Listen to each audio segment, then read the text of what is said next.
And the jeopardy as well, we shouldn't forget that. The drama and the emotion of the occasion, but set pieces, absolutely crucial, Jamie. Yeah, and listen, I think I said yesterday, and I still believe that, you can look at Liverpool, and we will do, but for City, that was brilliant. It's brilliant what they've done there, the quality of the people involved. But I just want to try and explain to people at home why you would defend differently from an outswinger to... an in-swinger. An in-swinger. Good job, you're here. So Liverpool set up with a zonal marking system, and I go back to when I was playing, and we'd be zonal. So I'm going to imagine this is the goal. I'm facing this corner kick here. Now, before the game, Rafa Benitez had set us up along the 6-yard box. But if more often than not, it's someone taking that ball with a left foot and it's in swinging towards the goal, you take half a step towards here, because this is where you feel the ball, you're going to have to defend here. Now and again, you'd see the outswinger. So I'm on the 6-yard box. I just take a step up and we'd all move up because the ball's coming here. And that is not just Liverpool. I'd say most teams in the Premier League do that. But I just want to show you the difference with Liverpool defending in-swingers and out-swingers. Now, one thing I should also say is Manchester City wouldn't have been going back 6 months. We should have been going back a few weeks. So, Chilwell, left footer. Look how many players Liverpool have got in the 6-yard box. 1, 2, 3, 4, 5. They've got 6 players in that 6-yard box there because the ball is going to come inside and in-swing into there. Hence why they drop a little bit deeper. The goalkeeper deals with it. And now a game that Liverpool played in recent weeks. Now, this is Damsgaard going over. Look at Liverpool, where they find themselves. Look, they're their initial positions, because normally, more often than not, an in-swinger, players in the box. As soon as they see that's a right-footed player, look where they all go. Look at Virgil van Dijk organising. So right now, you've gone from having 6 players in the 6-yard box to defend a left-footed cross. Now it's a right foot. There's no one in the 6-yard box. Maybe, I think that's Andy Robertson there. This, for me, might be the one that Manchester City... Opportunity there, thinking, maybe. When you look at that again, it's really interesting when you go to the Manchester City one. And I just want to look at Virgil van Dijk. So it's Kevin De Bruyne going over, but Virgil van Dijk, I don't think seen him yet. I think he's still organising. He's talking to someone here. He's patted Endo on the back. Now he sees who it is. Look, where does he start going? Look, he gives the high five there. Gomez steps up. Kwanzaa now steps up because they see it's the right-footed player. But, Righty, you want to talk about the Man City Well, the thing lads? is that what you've just seen is just seen the way that, like, Ake's come in like he's lost his keys or something. You've seen, like, the same with John Stones. Are just actually just going in like, oh, we're not really interested. But then the problem is, how do you get him out of here? That's the problem. But then now, look at John Stones. Look, he's moved, like, he knows. He knows. And now look at the massive space. It was just like, it was the acting on that was fantastic. Because even when you watch it from the start, you see, watch him like, look, just look at John Stones. He's now, just trying to blend in, isn't he? Like, he's just like now he knows. Look, Núñez, he's not close enough. So if this ball with somebody like De Bruyne who can put it in there is so accurate, even the goalkeeper was out of like position. The thing that fascinates me when you look at that is the position where Kevin De Bruyne takes the kick from. But when you're a right-footed player, where you actually get that in that 6-yard box, I mean, the quality of that. Accuracy. And we highlight, obviously, the set-piece coach. I get that, and it's a big part of football. And I think in the next 2 or 3 years, everybody's going to have a set-piece coach. And you think of the effect that's having on Arsenal this season. That goal there could be the difference between winning the title and not. Who knows? It's so beautiful in its simplicity, isn't it? We talk about the delivery. Just have a little look here. When I looked at, I was looking this morning actually where Kevin De Bruyne put the ball. Gives himself an extra foot from the line, doesn't he? Yeah, but it's still very tight. But to think a right-footed player is going to get the ball in there. I mean, that is right on the line. I know we've got goal line technology. It doesn't go out, but that had to be absolutely precise to put themselves in that position and put them in the lead, which they deserve thoroughly, I think, in those first 15, 20 minutes. Darwin Núñez was to have a vital say in this game. Didn't score, but still played a big role in this contest. He did, and he's somebody that I would never take him off, especially at Anfield. I think that he makes runs. He does things where he doesn't get the ball, and then sometimes he gets a little bit dispirited by it. But like when you look at where he is now and the opportunities that there is at the moment, look, you see it again. Here, I don't think, James. You see when Mac Allister had it, he's not even looking. You know, if you watch Mac Allister, watch him. Like here, I think he makes a mistake here because we know that Harvey Elliott is left-footed. He's not going to be able to get that to him. So he's making a move where he should know he's not getting this straight off the bat, because if he tries, Harvey Elliott tries to put that down when you look at him. Is that knowing your players right? See, Well, what I'm saying is, if that that was Dennis Bergkamp there, maybe when you were playing, and he's a right-footed player, are you thinking he can put that I know there? that Dennis Bergkamp would open himself out and slip that through that gap, but then I would not be on that line. I'd be more towards here, because I'd be trying to give this fella here an opportunity to maybe pass it into my feet. So I'm coming here. He's already gone. Look, he's already gone. So it's he's in a situation where he cannot receive that ball. He was offside there. We mentioned it during the coverage yesterday, Ian, that he was offside 5 times in the first half. Do you see that as a big negative, or is it just because he's just playing right I think that some of the times he tries to go and get the ball. Like, I think there's opportunity. Like for me now, right, I think that Szoboszlai can put that in. Where is he, righty? Yeah, well, you look at him, look, he's disappointed with that, because Szoboszlai has got to be at some stage looking to get that touch and get it over there all the time. And so he gets a bit, look, he's ready to go again. He's not done it again. You see, he's so. Is that the play? Is he in the wrong there? Because he's actually getting frustrated. No, he's not in the wrong. I think that at some stage they've got to be looking to put him in. You know what I mean? I think that he's constantly making runs. So I'll tell you what you want. Watch this. Watch. I think, is it this one? It's not. This is the penalty. This is him just going now and doing something for himself. Gets the penalty. Is that the thing that stands out to him? Though? He keeps going. But the thing is, James, I think he gets despondent because you can see him constantly wanting it. Look at this one, right? Like, you've got Konsa here, right? I think he should be making more of a move. Look how much time and space Konsa's got, and look how much space is in here. He's not doing enough. But at the same time, someone should be telling Konsa now, if you're here and no one's on you, hit him over here. Because he's a willing runner. He wants to do that. When you look at him, he tries to run. So if you run that, he'll try to run, but now, watch him lose interest now. Watch him lose interest. He wants it there from Bradley, he's lost interest there, look. And now, the ball's gone, look. So what's happening is, he doesn't know. He doesn't know when he's going to get it from him. So he's making his moves and he doesn't know. And this is what's got to happen. They've got to start looking for him. You know, he's done well to keep going. Then the chance? Well, the chance, for me, I think he's got to do better, because when you look at him again, you know Andy Robertson, he's not touching this. He's putting this straight in. I don't think he's moving quick enough now. He's got enough space between him and Akanji to get closer so as he can get a whole foot on that ball. He hasn't got enough on that for a ball where he's not got a defender close to him. The ball's coming clean. Is there a danger of going too early, though, on that? No. Getting ahead of the ball? Not in that situation, because Akanji is hoping that Andy Robertson gets that wrong. He knows Andy Robertson's going to put that in first time. He's got to be a little bit closer to Akanji, so when it gets past Akanji, he's got a full touch on it. And I just think that that's a great chance for him. That was a good chance for him. It's just the Nunez experience, if you like. You know, he does some things that can look a little bit scrappy at times, but he has such a big impact in big games. He does, but then the thing is, you look at it and you think to yourself, with Nunez, if I'm with Nunez, like I said, I'd never take him off, especially at Anfield. I would just tighten him up in those situations. I'd let him watch those videos and say, look at this, look what he can do. Speak to Harvey Elliott and say, listen, Harvey, when you get that ball, you don't even need to look. If you get that ball in that situation, no one's tight, just put it over there. You know, I used to say that to all of them. I used to say that to Dick, I used to say that to Nigel, I used to say David, all of the players, John Jensen, don't even look. If it's in there, I'm going to go. You'll just hear me. Just put it in there. So when it does that, people know, especially at the start of the games day, people know, geez, he's going to be going down there all day. So then what happens is you can feint there and then you can get it to feet. Then you can start playing with people. These games between Klopp and Guardiola, they never let us down, do they? It's just been an extraordinary rivalry, not just here in the Premier League, but where they started in Germany as well. Let's have a sit down, guys, and have a closer look at that. And I know, Jamie, that you were particularly interested in how this all started back in Germany when Klopp actually got the upper hand early on. Yeah, I mean, this has been a brilliant Dortmund in the Champions League final. So that's where this rivalry started. And I think there's been some brilliant games, and we just go through some of the best of them. But I think that has an effect on Pep Guardiola. I think the next time they played in the league, in the Bundesliga, Pep did something where he went really direct and put, I think, Javi Martinez further up the pitch. He was normally a centre-back as well. So it made Pep Guardiola better and think about the game more on the back of that first game. Well, remember Pep did say when Klopp announced that he's going to retire, he said, yeah, I'm quite pleased about that. Because he is a nemesis to him. Yeah. He's the one.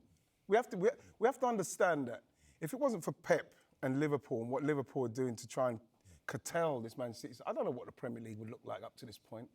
This is why. This is my love for someone like Jurgen Klopp. He saved it for a few years, you know, with that rivalry. Because if he's not challenging Pep, no one's going to be at that stage. They push each other to extraordinary levels, didn't they, in terms of the points? You had to get over 90 points to win a title, and we saw some epic confrontations between the two.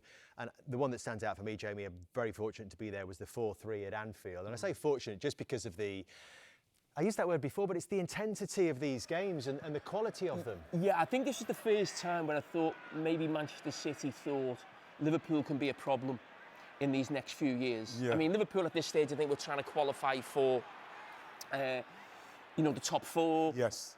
But I think this is the season that Manchester City win the title. I think they actually get 100 points, but it was a huge game, and just the sort of feeling of Anfield and how Klopp can maybe at times give Manchester City and Pep Guardiola a real problem. So that was the first time I think we saw that in the Premier League. 2-1 at City There was as well. one in the Champions League as well when they went there and Liverpool. Yeah. Head to head, they were big games. Yeah. You haven't got them clips. They got a line up upstairs. They're on the other channels that you work on, Ian. Moving swiftly on. The 2-1 at City. Remember, everyone remembers it for the clearance off the line as well. Oh, that's but- John Stones. Yeah, the John Stones one, but you go back to, I mean, this is the season, obviously, they were both this wins the title. The Leroy for Manchester Sané one, wasn't City. And you know, this game, I think it's one of the highest quality of games we've ever seen in the Premier League. And you know, yesterday, I don't think it was too far behind it. I absolutely loved it, but this was two of the... And this is what I don't think we've had in the Premier League before. Maybe Manchester United and Chelsea in the late 2000s, where you've got the two best teams in Europe fighting it out for a league title, and that goal wins Manchester City the title, and that's when we've got the real two heavyweights. The game before that, Liverpool are trying to catch City.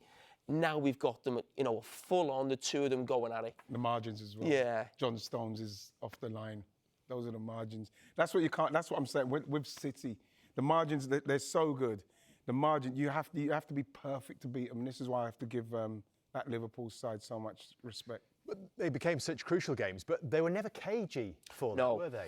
No, and you go when Liverpool finally won the league title, and you've got to try and beat Manchester City. I think Liverpool got 99 points that season. And the pivotal week, basically Liverpool won the league quite early, and it was the week where they played Aston Villa and scored 2 very late goals, and then Manchester City were coming to Anfield a week later, and then this result basically created such a gap that a team of the quality of Liverpool at that stage were never going to give it up, really. And I mean, that Liverpool team has a lot of changes now, and the City team, obviously, but I don't think we've seen games like this. I really don't, and that's not because Liverpool are involved. I go back to that rivalry with United and Arsenal. That was more fierce and aggressive between the players and managers.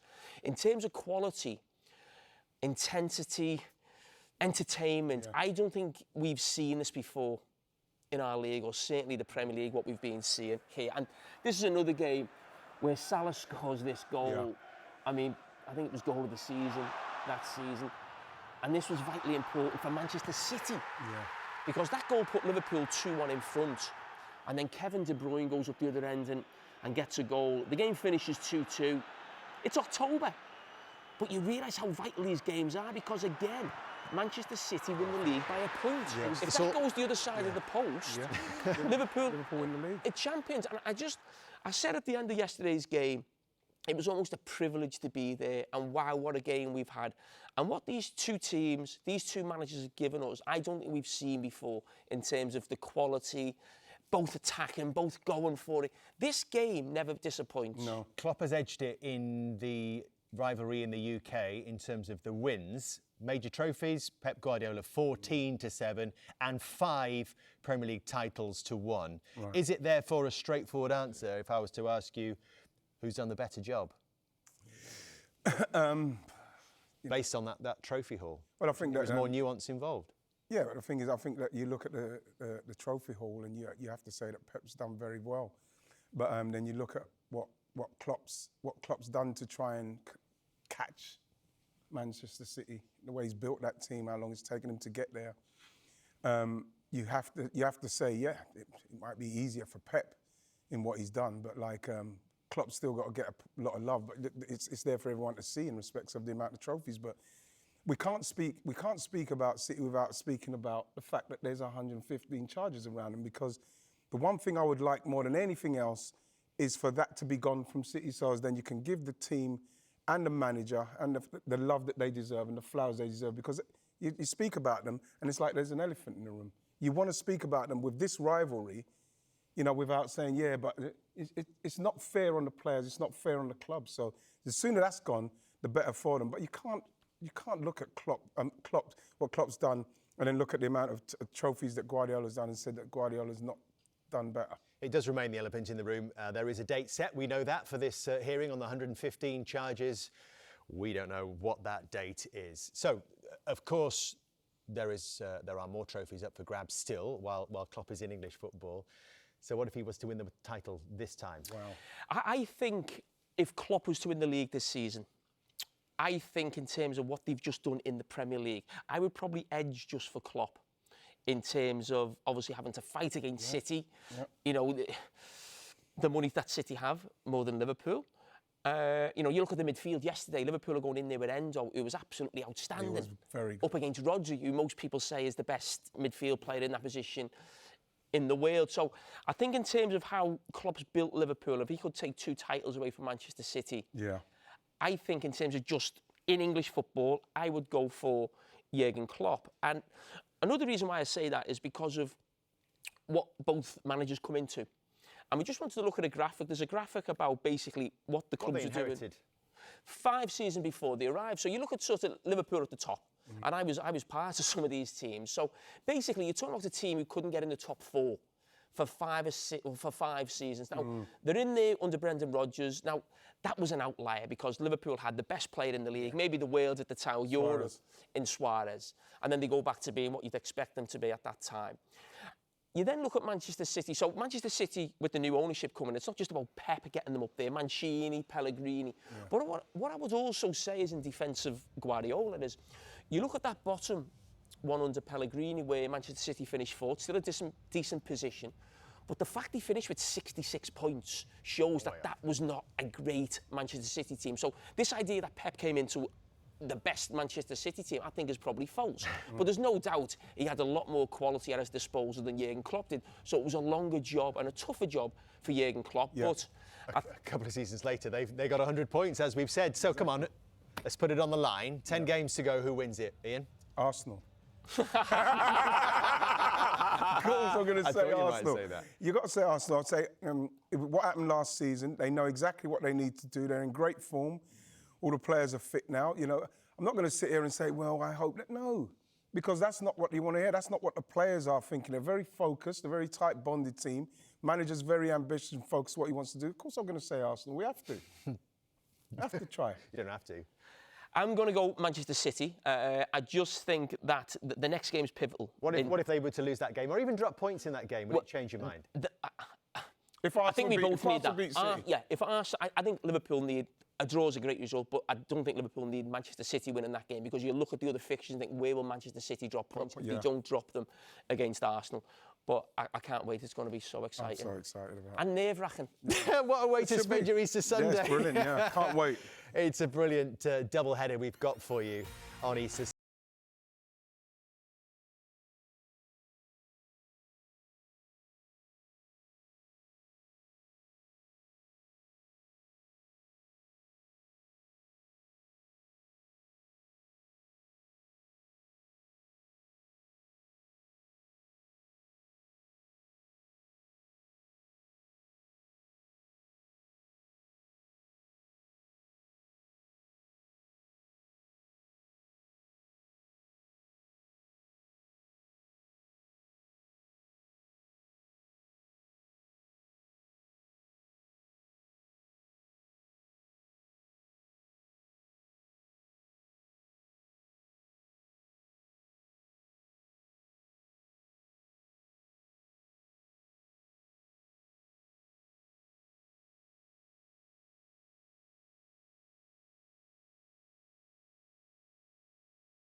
عن طريق المديرين الرياضيين.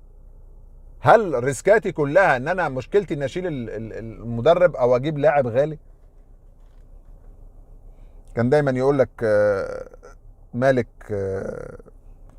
كان اسمها ايه، اير اسيا بتاعه الطيران، لما بعد كده اشترى كان فيرونتينا اعتقد ولا كان نادي ايه في ايطاليا، كان بيتكلم بيقول لك اداره شركه الطيران اسهل بكتير من اداره نادي في انجلترا. كان لا اشترى نادي في انجلترا، ميدلسبرا باين ولا مش فاكر بصراحه المعلومه.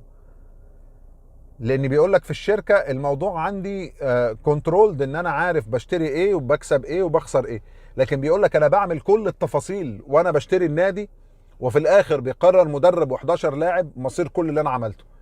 يا في الاخر الجمهور يقلب عليا ويقول لك انت فاشل ومشروعك فاشل، لازم تمشي، لازم تجيب لي المهاجم الفلاني، لازم تجيب لعيب الوسط الفلاني، لازم تمشي المدرب، لازم تجيب المدرب الفلاني. فبيقول لك انا في الاخر كل الكنترول اللي انا كنت بعمله وبحاول اعمله بيضيعوا لي 11 واحد في الملعب، يا اما ينجحوا لي 11 واحد في الملعب.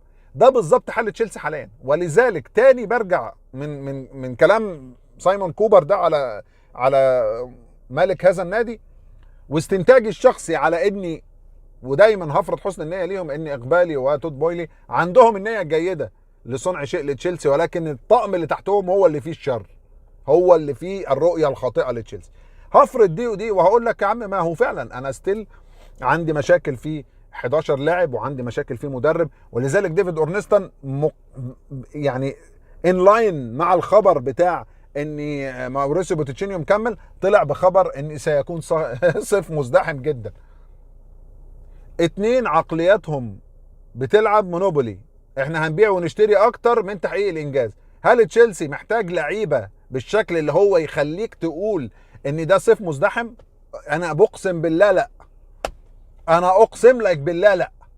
وعشان ما تبيعش الوهم للجمهور مش هيكون مزدحم. انت عندك مشاكل في اللعب النظيف، مش هتعرف تشتري زي ما انت فاكر. انت صيفك المزدحم عباره انك تبيع 5 لعيبه. ده رقم 1. رقم 2، هل ضمان الصيف المزدحم لو جبت لعيبه انك تنجح مع هذا المدرب؟ مش عايز احلف تاني ان الجمهور عارف انك لو جبت اوزمن استيل عندك نسبه ريسك كبيره جدا لفشله. بص وصلت لايه؟ بص انت وصلت الرؤيه بتاعتك لشعار النادي، هل انت شايفه برايتون موناكو ولا شايفه تشيلسي؟ بص انت وصلت النادي لايه. احنا كنا عارفين اللعيب اللي بيجي يندمج في وسط منظومه تشيلسي بينجح. انا دلوقتي هروح اجيب افضل لاعب في افريقيا، افضل لاعب في الدوري الايطالي، وصيف كاس الامم الافريقيه، واحطه في تشيلسي ومش ضامن انه ينجح. كنت بجيب دروجبا اسم مش معروف وبص كسر الدنيا معايا. انت متخيل احنا وصلنا لمرحله ايه في التقزيم بتاع الفريق؟ فانا النهارده رايح اتكلم على زي الفيديو بتاع الاستاذ بوتشينيو لما بيتكلم على توظيف كايسيدو وتوظيف انزو. طبعا ده عبث، هنبقى نتكلم عليه بالتفصيل يعني، واهدار لطاقات الاثنين. بجانب اهدار طاقات كايسيدو وطاقات انزو، طاقه تشوكوميكا، نكونكو، مدرك، توظيف ديزيسيل غلط، توظيف كولويل اللي انا متاكد ان كولويل ده حتى رغم ان انا مش بحبه ممكن يطلع منه حاجات احسن لو مع مدرب تاني مع خطه تاني. ويوم ما نيجي نستقر، طب بسم الله الرحمن الرحيم، ده الفرقه شابه واعده عندها 50,000 مشكله، نعمل ايه؟ نستقر في التشكيل. مفيش استقرار في التشكيل. يوم ما نستقر على قلوب الدفاع، يوم بتضلين ما نقول يلا تياجو سيلفا بره، حط ديساسي وحط كولويل، يلعبوا اول مباراه 4 ورا، تاني مباراه يلعبوا 3 ورا. طب هم يا ابني مش فاهمين اصلا يعني. انا بسم الله الرحمن الرحيم لازم اثبت، يعني لازم اثبت. لذلك بشوف ناس مثلا بتهاجم اهو تياجو سيلفا قعد، ايه اللي اتحسن في الفرقه؟ ما هي ما تتحسبش كده يا صاحبي، ما هي ما تتحسبش كده يا صاحبي. لازم تتحسب انا ثبت قد ايه فين. هو انا بس احط كولويل وديساسيفا كده اللهم صل على النبي كده الدنيا بقت تمام والخطه ثبتت؟ لا مثبتهم في الباكات حواليهم، ولا مثبتهم في خطه 4 ورا، ولا انا عارف خطه 3 ورا. نفس الفكره يعني مثلا عبد الرحمن طلعت، انا اتفرجت على الفيديو التحليل بتاعه بتاع مباراه برينتفورد وهو بيتكلم على فيروس 3-5-2. انا مثلا اختلف مع عبد الرحمن. ليه؟ الفكره العيب مش في الخطه، يعني العيب مش في الخطه ولا الميزه في الخطه. يعني لا مثلا العيب في 3-5-2 ولا ميزه لو لعبت 4-2-3-1. فكره ادوار وتوظيف اللعيبه مش عند اللعيبه. ولذلك انا بتفرج على بوتشينيو او تشيلسي بوتشينيو انا بفقد كل قدرات اللعيبه. انا مره بفتي وبشوف مدرك وحش على الشمال، طبعا ده بعد سلسال من اني بين تشيلويل هو اللي بيلعب اصلا جناح، ما علينا. فحط مدرك صانع لعب. بعدين جاكسون عنده مشكله في الانهاء، حط لي جاكسون بقى جناح شمال. بعد كده عندي توظيف مشكله، العب بديساسيه باك يمين. بعد كده لا، كولويل باك شمال. بعد كده انزو ورا كايسيدو. بعد كده جاليجر مكان انزو. بعد كده جاليجر قدام وانزو ورا قدام كايسيدو بس مش جنبه. بالمر اتوظف مهاجم وهمي. انا مفيش لاعب عندي ثبت في اول حاجه بسم الله الرحمن الرحيم، اثبت على ام تشكيله تطلع حتى قدرات اللعيبه، تتعود قدرات اللعيبه انها تطلع. يعقل 27 جوله ما لاقيش لاعب عندي وحد الله مستوى التطور، ولا حارس المرمى حتى. انت بتتكلم في ايه؟ انت بتتكلم في بقاء مين؟ ولا صيف ساخن بتاع ايه؟ ولا ده هيفرق ولا ده هيفرق. والعقليه بتاعه الانهزام ليست عقليه بوتشينيو فقط، العقليه جايه من اللي فوق بوتشينيو. هم بصلك كانك انت برايتون وموناكو. ولذلك انا بطلع من ريسك بخش في ضحضيره، بطلع من نقره بخش في ريسك. اروح جرهام بوتر، اروح اغير، بدل ما اروح اجيب واحد اليت لا ده انا اروح اجيب لامبارد، اضيع تلت موسم سمعتي تبقى زي الزفت، فيبقى اسوأ واحد ممكن يجي لي. ويوم ما القدر يبتسم لك ويقول لك تعالى انريكي او نايجل زمان، يبقى فرق التوقيت بتاعك يتدخل زي فيلم انترستيلر بتاع نولان، ونروح مختارين بوتشينيو. طب القدر بيديك فرصه تاني، ده احنا النتائج مفيش اوحش من كده، ده احنا الاداء مفيش اوحش من كده، ده احنا الروح مفيش اوحش من كده، ده احنا التصريحات مفيش اوحش من كده، ده احنا اللعيبه قيمتها التسويقيه بتقل مفيش اوحش من كده. لا والله العظيم لانجدد الثقه فيه. طب يا عم انت عايز ايه؟ كيف ستنجح وانت بهذه العقليه؟ ازاي هتنجح؟ انت لو انت طالع فرحان بالنقطه قدام برينتفورد، لو طالع فرحان بالاداء قدام ليفربول والطاقه اللي خلصت في ال90 دقيقه، لو طالع فرحان بالتعادل امام مانشستر سيتي، يبقى خلاص انا بحكي في ايه وانت بتحرق دمك في ايه كمشاهد؟ خلاص كده ملهاش لازمه. وتطلع من اموريم على تشابي على انزاجي على كله ريسكات. هل الاثنين اللي موجودين في التعيينات يروحوا يعينوا حد بشخصيه فائزه، شخصيه بطوليه، شخصيه تحقق انتصار؟ لا، هيروح يجيب لك اموريم مثلا. مش بقول ان اموريم وحش ولا بتاع، بس فاكرين لايف الجمعه اتكلمت لك ان بواش كان كسبان ثلاثيه، جه تشيلسي ما عرفش يتعامل مع العقليه دي. مدرب متحدي، مدرب يعرف يقود ويطلع قدرات من اللعيبه، مش انك تروح تجيب كمان لعيبه. وانا مش هصرف مليار تاني يا حبيبي عشان اشتغل اجيب بيها المركز الرابع واقول لك والله وزن الخامس السادس اتحسنا عن الموسم اللي فات. عايز تتخلص من ما يحدث في تشيلسي، تخلص من الاثنين بتوع التعيينات. هات عقليه فائزه، هات عقليه ما تخافش لو جبت لها واحد متحدي، ما تخافش لو دخلت في صدام مع مدرب، ما تخافش لو قاعده شغاله وهي تحت الضغط. لكن الناس في التعيينات مش حاسين باي ضغط. والله ده احنا معانا وقت، الفرقه شابه، اصل الفرقه بتتحسن، المدرب بيتحسن، اصل الدنيا تمام، وكله بونو. لا هو مش كله بونو الحقيقه، احنا في وضع وحش. والهيريتج او الارث، انت من النقطه دي كاس العالم للانديه وبطوله اوروبا انت عمال تبعد عنها. كل ما تبعد عنها صديقي العزيز كل ما الارث بتاعك بيقل، كل ما الديجنيتي والكرامه بتاعتك بتقل، كل ما الفرق تهابك